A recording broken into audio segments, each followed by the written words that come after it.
Siya biglang nagtanong ngayon ha. Magaling na photographer yan. Filipino Mirror. Yes, magaling magtanong. Picture. Kasi ngayon naka-kuryente load ako. Napansin ko parang mas mababa ang rate ko sa kaysa doon sa may metro ganyan.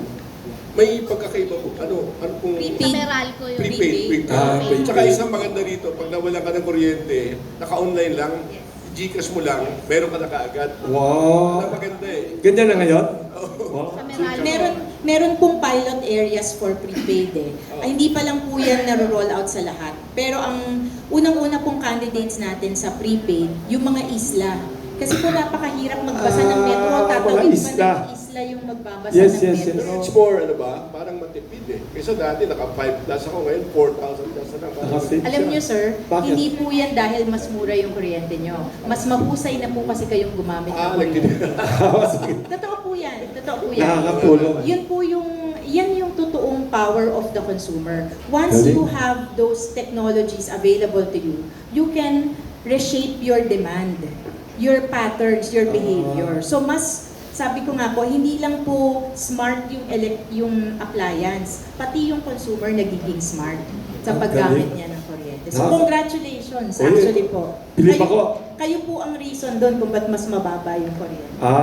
Si Ilo Odiaman yan. Magaling sa pictures. Photographer.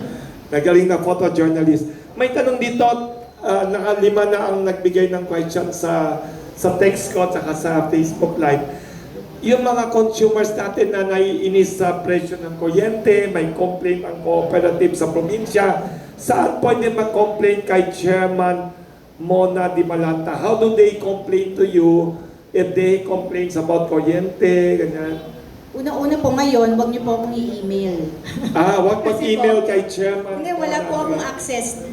Yes. Because of my suspension, wala po akong access sa email account ko Yes, po sa ERC. yes. But in the ERC website, meron pong form doon na online form po for consumer complaint. Madali lang po kasi puro tick the box lang po. Lalagay niyo po yung pangalan niyo, tsaka yung consumer account number, yung kung sa bill po ninyo parang may ID kayo doon eh.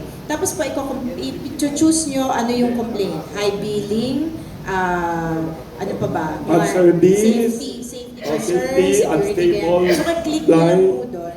Tapos po papasok na po yun sa sistema ng ERC. Papadalan po kayo ng complaint tracker number. So para po matatrack nyo kung anong Kung ano nangyari status na sa ng complaint.